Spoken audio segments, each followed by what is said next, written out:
Très chers abonnés de la chaîne Prier avec le cœur, nous vous saluons. Aujourd'hui, nous abordons un thème très important qui est suivre Jésus. Aujourd'hui, le Christ est ressuscité, nous a laissé sa présence. Et sa présence qui nous laisse au milieu de nous, c'est son Esprit Saint. Donc le Christ est ressuscité, nous a laissé l'Esprit Saint. C'est lui qui agit en nous et qui est désormais notre guide intérieur. C'est par lui, avec lui et en lui que nous pourrons réellement marcher à la suite du Christ. Puisque le Christ n'est plus visible à nos yeux, mais il nous a laissé sa présence spirituelle en notre cœur. Alors, du coup, si nous devons marcher à la suite du Christ, il nous faut absolument marcher à la suite de son esprit. Or, comment pourrons-nous marcher à cette suite-là?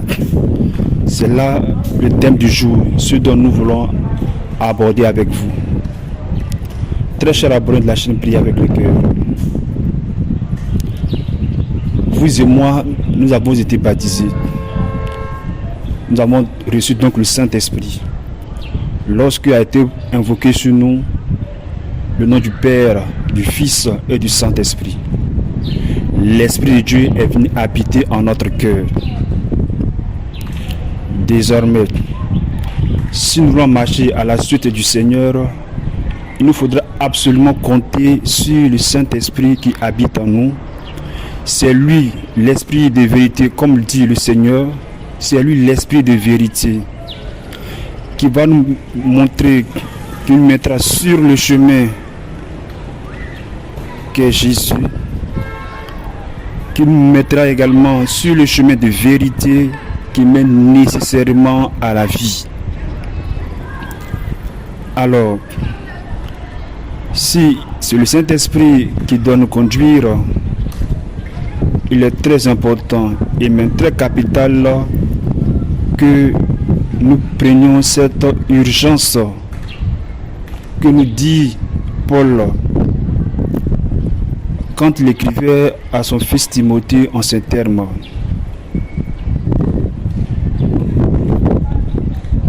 Je prends le verset.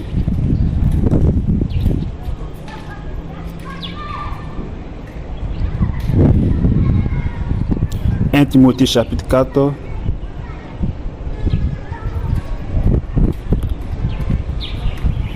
les versets 14 et suivants. Ne néglige pas le don de la grâce en toi qui t'a été donné au moyen d'une parole prophétique quand le collège des anciens a imposé les mains sur toi. Saint Paul écrit à son fils Timothée en lui disant de ne pas négliger cette présence du Saint-Esprit en lui. Dans le verset 15, il dira: prends à cœur tout cela, applique-toi, afin que tous voient tes progrès. Alors, nous comprenons que Saint Paul, en train de rappeler à Timothée qu'il a reçu en lui ce don de la grâce par excellence qu'est le Saint-Esprit. Et désormais, voilà sur ce dont il doit mettre l'accent désormais dans sa vie. Ne pas négliger cette présence de Dieu en lui. Et plus tard, dans sa seconde lettre, toujours à son fils Timothée, il reviendra encore sur cette parole-là. Permettez-moi de prendre la parole. 2 Timothée chapitre 1, les versets suivants. Voilà pourquoi je te le rappelle, ravive le don gratuit de Dieu, ce don qui est en toi depuis que je t'ai imposé la main. Nous comprenons que si Paul revient à 2 reprises sur ses propos à son fils Timothée, cela montre vraiment l'urgence qui a à entretenir et raviver cette présence de Dieu en lui. Alors, frères et sœurs, si nous voulons réellement marcher à la suite du Christ, qui nous mène sur le chemin de vérité, qui nous conduit à la vie et à la vie éternelle, il nous faut absolument compter sur l'Esprit, mais il faut que l'Esprit qui est en nous, l'Esprit soit, comme le dit Saint Paul, qu'il soit ravivé, que le Saint-Esprit ne dorme pas en nous. Il faut que le Saint-Esprit soit présent en notre cœur, et c'est lui qui, par sa présence vivante en nous, c'est lui désormais qui va nous conduire dans les profondeurs, qui mène au Père en passant par Jésus, qui est le chemin, la vérité et la vie. Alors, si tel est le cas, comment faire pour ne pas négliger cette présence du Saint-Esprit en nous? Comment faire pour raviver cette présence du Saint-Esprit en nous? Alors, nous avons tout ce que l'Église nous offre, notamment les sacrements, les prières et bien d'autres. Mais que nous disent nos pères de l'Église, ils nous disent que, plus que tout, la prière, et rien que la prière, est un moyen efficace pour raviver cette présence de Dieu en nous. Et nous comprenons qu'aujourd'hui, c'est ce que notre Mère, la très Sainte Vierge Marie, ne cesse de nous rappeler chaque fois qu'elle fait ses apparitions, et surtout celles qui sont reconnues, par l'Église à Medjugorje. La Vierge revient sans cesse dans ses propos aux voyants en leur disant: mes enfants, je vous invite surtout à prier, mais à prier le rosaire et surtout avec le cœur. Pourquoi cette invitation de notre Mère, la Vierge Marie, à prier notre rosaire et surtout avec le cœur?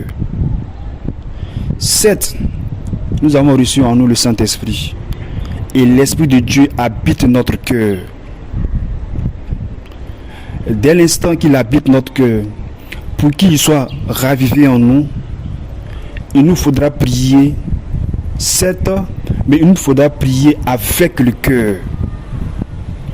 C'est lorsque nous nous mettons résolument à l'œuvre de la prière, et surtout de la prière avec le cœur, et ce, jour après jour, alors, sans le savoir, un jour, cette présence vivante de Dieu se fera en nous. C'est alors que, désormais, nous pourrons marcher à la suite du Christ, à la suite de l'Esprit du Christ qui habite notre cœur. Si nous n'avons pas auparavant réveillé le Saint-Esprit qui habite notre cœur depuis le baptême que nous avons reçu, il sera difficile de marcher à la suite intérieure du Christ. Sans cela que je tiens à rappeler que notre Mère, la très Sainte Vierge Marie, nous invite à dire notre prière. Et puisque elle dit tout à l'heure, la prière qu'il fallait faire, c'est la prière du rosaire, puisque en elle-même, la prière du rosaire, vu sa longueur, à force de prier, de supplier avec le rosaire et avec son cœur, c'est alors que le Seigneur, par pure grâce, éveillera sa présence en nous. Dès l'instant que il aura éveillé sa présence en nous, alors c'est comme dit Paul désormais. Saint Paul dit dans sa lettre aux Galates, Galates chapitre 5, verset 20, marchez désormais sous l'impulsion de l'Esprit. Il nous faudra désormais marcher sous l'impulsion de l'Esprit. Certes, nous avons éveillé en nous le Saint-Esprit. Désormais, qu'est-ce qu'il nous faudra faire? Il nous faudra être attentif à l'impulsion de l'Esprit, à ce que l'Esprit fait en notre cœur, en étant vigilant à ses actions en notre cœur. Et chaque fois que nous prêtons attention à ce que fait l'Esprit à l'intérieur de nous, c'est alors que nous marchons à sa suite, à la suite de l'Esprit. Cette conduite dont il est question ici, elle est une conduite intérieure. Il s'agit d'une conduite intérieure du Saint-Esprit. Alors nous comprenons bien, quand le psalmiste dira « Le Seigneur est mon berger », lorsque le Seigneur nous conduit, il a une destination finale avec nous. Il nous conduit vers les eaux du repos. Effectivement, nous avons en nous cette présence de Dieu. Mais lorsque cette présence de Dieu, qui est le Saint-Esprit, s'éveille en nous, le Saint-Esprit nous conduit vers, comme a dit le Seigneur, vers les fleuves d'eau vive, pour nous abreuver, pour nous faire boire à la source de la vie. Et voilà ce à quoi nous sommes appelés. Voilà ce à quoi nous sommes appelés depuis que nous avons été appelés à devenir, nous sommes devenus chrétiens. Et que réellement, nous voulons réellement suivre le Seigneur, suivre Jésus. Il nous faudra auparavant, d'abord, comme Saint Paul dit, ne pas négliger le don de la grâce qui est en nous. Et de surcroît, il faut raviver cette présence qui est en nous. Et après quoi, marcher désormais sous son impulsion.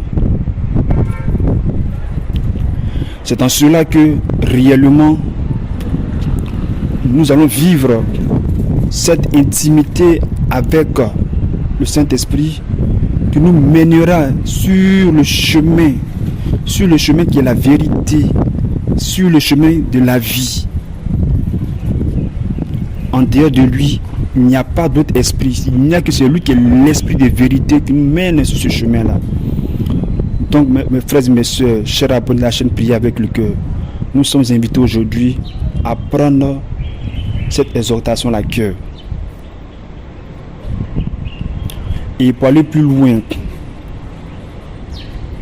dans cette méditation, je vous invite à vous approprier mes livres. Donc je vous laisserai le lien en description de cette vidéo. N'oubliez pas de vous abonner à la chaîne Prier avec le cœur. Et à la prochaine pour un autre enseignement. D'ici là, portez-vous bien et que le Seigneur vous bénisse.